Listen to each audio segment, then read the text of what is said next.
Lots of stars have gotten involved in venture capital and tech over the last year.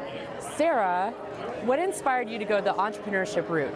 I think it was a combination of things. I think I got to that point in my life where I feel incredibly fortunate that I've accomplished so much in the field that I set out to accomplish, and you never want to rest on your laurels. And I've watched the culture around us change, where it's not just about being a celebrity. You certainly hear that word brand thrown around about, but I also felt underutilized in what I was doing, and I always felt like I was capable of more, but I wasn't sure what that was, and I wasn't necessarily searching it out.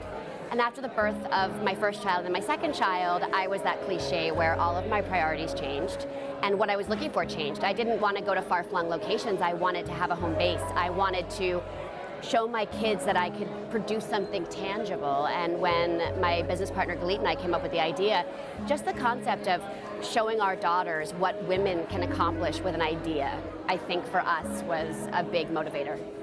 Tell me a little bit about Foodstirs. We like to call Foodstirs the disruptive modern baking brand. We're really trying to take, everybody bakes, everybody loves sweets, but we've sort of grown accustomed, unfortunately, to these legacy brands that are filled with chemicals and ingredients that the modern consumer has no interest in.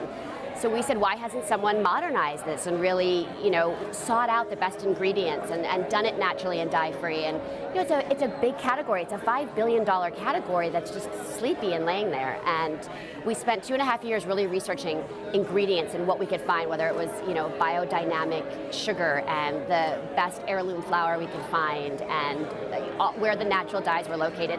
And also with our kits sort of edging out this Pinterest society. We live in a social society, and I always say people either Instagram cats or food, and I'm allergic to cats, so all I have left is food. And I think I was also motivated by the fact that I was not a chef or a cook growing up. I grew up in New York City, I ordered takeout, I made great reservations. And when my kids were born, I really wanted them involved in the process of food, and not just in the ingredients, but how it sustains our earth. And it's a larger story when you have children. And I was watching my husband have all these great moments that I was missing out on.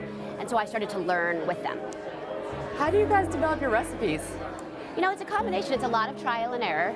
It's an idea that we have. What do we think the modern consumer would want? And we have an unfair advantage in the sense that Galit and I and Greg are the modern consumer. We're the demographic, we're the age group, we have both sexes. So, we really test it out. And then we look to the professionals once we've sourced the ingredients that we want. And then we have to beg, borrow, and steal to get access to those ingredients and to keep our, our costs low, because we also want to be able to bring it to the masses. We don't want it to be this great product that nobody can afford.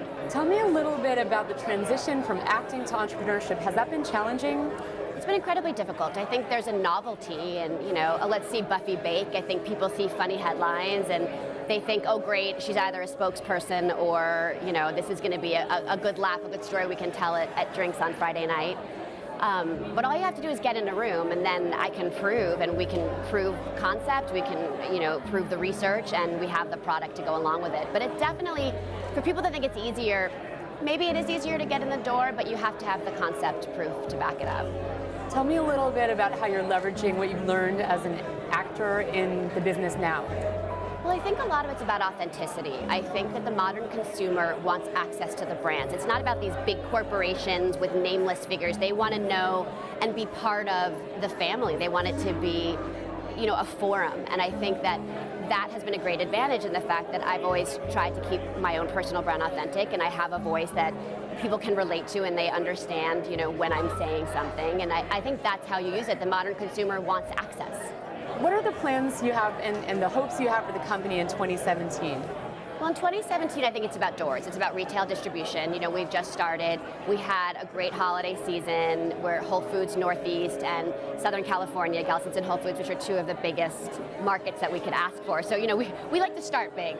But it's really about, for me, it's breaking down those doors and getting into the local groceries in everyone's local market so they can have access to it and understand it. So I think that's 2017. And the ultimate goal is that when you think of baking, that you think of Foodstirs, that, the way we say Kleenex when we mean tissue, that we want to represent the modern baker. I've always believed that you should indulge, but you should indulge in the best way possible, make it worth your while. And I think there's a trend now that I'm really seeing, which is people want to make stuff at home. They want that quick scratch. And I'm not a master chef. What I'm doing, you can do. I always say, if I can make it on live television, you can make it in the safety of your own home. Thank you so much for joining us, and best of luck with Foodstirs. Thank you.